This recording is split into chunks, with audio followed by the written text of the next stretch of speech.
ಶಿಫಾರಸು ಮಾಡಿದೆ. ಸರ್ಕಾರ ಯಾವ ಸ್ಟ್ಯಾಂಡ್ ತಗೋಬೇಕು, ಜೊತೆಗೆ ಇದು ಸರಿನಾ? ಈ ನೀರೇ ಇಲ್ಲ, ನೀರೆಲ್ಲಿ ಬಿಡೋಕ್ಕಾಗತ್ತೆ?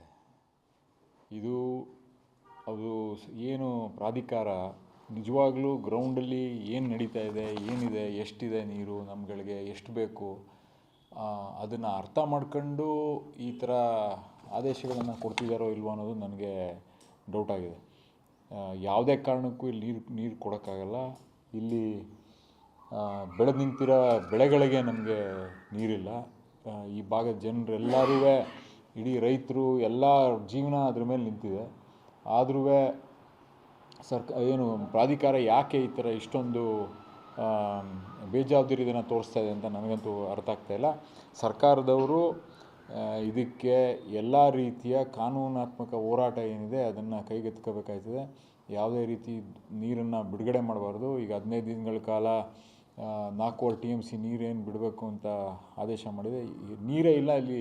ಈಗ ನಿಮ್ಗಳಿಗೆ ಗೊತ್ತಿರೋಂಥದ್ದು, ಕಳೆದ 3-4 ವಾರದ ಮುಂಚೆ ಎಲ್ಲ ಸಂಘಟನೆಗಳು ಇಲ್ಲಿ ಬಂದು ಗಲಾಟೆ ಮಾಡಿ, ಹೋರಾಟ ಮಾಡಿ, ನೀರನ್ನು ಬೆಳೆದು ನಿಂತಿರೋ ನೀರಿನ ಕಬ್ಬು ಮತ್ತು ಭತ್ತ ಇದಕ್ಕೆಲ್ಲ ಏನು ಬೇಕಾಗಿತ್ತು ನೀರು, ಅದನ್ನು ಬಿಡಿಸೋಕ್ಕೆ ಎಲ್ಲ ಥರ ಹೋರಾಟಗಳನ್ನು ದಿನಗಟ್ಟಲೆ ನಾವು KRS ಅಲ್ಲಿ ಕೂತ್ಕೊಂಡು ಮಲ್ಕೊಂಡು ಮಾಡಿರೋಂಥದ್ದು ನಿಮಗೆ ಗೊತ್ತಿರೋಂಥದ್ದು.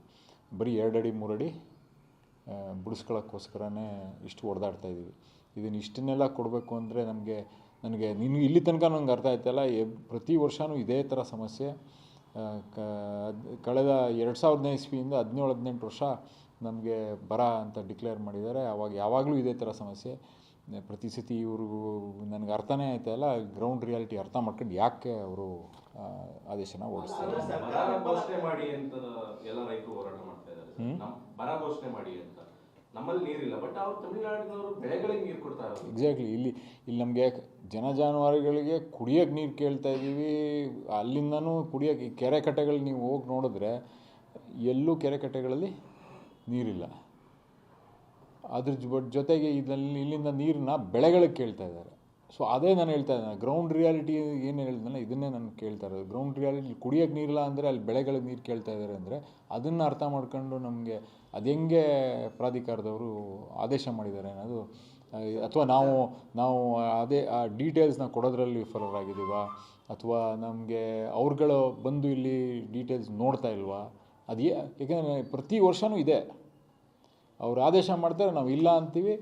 ಇಲ್ಲಿ ಆ್ಯಕ್ಚುಲಿ ಆದೇಶ ಮಾಡಿದಾಗ ಕೊಡಕ್ಕೆ ಆಗದೇ ಇರೋ ಪರಿಸ್ಥಿತಿಯಲ್ಲಿದ್ದಾಗ ಆದೇಶ ಮಾಡ್ತಾರೆ. ಅದೇ ಈಗ ಅದಕ್ಕೋಸ್ಕರ ಈ ಪ್ರಾಧಿಕಾರ ರಚನೆ ಆಗಿರೋದು. CWRC CWMA ಇರೋಂಥದ್ದು. ಅವರು ಅಟ್ಲೀಸ್ಟ್ ನ್ಯಾಯ ದೊರಕಿಸ್ಕೊಡ್ಬೇಕಲ್ಲ. ಅವ್ರು ಅರ್ಥ ಮಾಡ್ಕೊಂಡು ಇದನ್ನು ಆದೇಶನ ಕೊಡಬೇಕಾಯ್ತದೆ. ಬಟ್ ಅದನ್ನು ಮಾಡ್ತಾಯಿಲ್ಲ. ಇದನ್ನ ಸರ್ಕಾರಕ್ಕೆ ಡೈರೆಕ್ಟಾಗಿ ನಾವು ಯಾವುದೇ ಕಾರಣಕ್ಕೂ ಕೊಡೋಕ್ಕಾಗಲ್ಲ. ಒಂದು, ನೀರನ್ನು ತಮಿಳ್ನಾಡಿಗೆ ನೀರು ಬಿಡೋಕ್ಕಾಗಲ್ಲ. ಎರಡನೇದು, ದೊಡ್ಡ ಮಟ್ಟದಲ್ಲಿ ಏನು ಹೋರಾಟ ಮಾಡಬೇಕು ನ್ಯಾಯಯುತವಾಗಿ ಅದನ್ನು ಹೋರಾಟನ ಹಮ್ಮಿಕೊಳ್ಳಲೇಬೇಕಾಯ್ತದೆ. ಕೈಗೆತ್ಕೊಂಡು ಯಾವುದೇ ಕಾರಣಕ್ಕೂ ನೀರು ಬಿಡೋಕ್ಕಾಗಲ್ಲ. ನಮ್ಮ ರಾಜ್ಯದ ರೈತರನ್ನು ಉಳಿಸ್ಕೊಳ್ಳೋಕ್ಕೆ, ಅವರ ಬೆಳೆದು ನಿಂತಿರೋ ಬೆಳೆಗಳಿಗೆ ನೀರನ್ನು ಕೊಡ್ಸೋಕ್ಕೆ, ಇಲ್ಲಿ ಜಾನುವಾರುಗಳಿಗೆ ಕುಡಿಯೋಕ್ಕೆ ನೀರಿಗೆ ವ್ಯವಸ್ಥೆ ಮಾಡಿಕೊಡೋಕ್ಕೆ ಎಲ್ಲ ಥರ ಹೋರಾಟಗಳನ್ನು ಮಾಡಲೇಬೇಕಾಗ್ತದೆ. ನ್ಯೂಸ್ ಅಲರ್ಟ್, ನಿಮ್ಮಿಂದ ನಿಮಗಾಗಿ.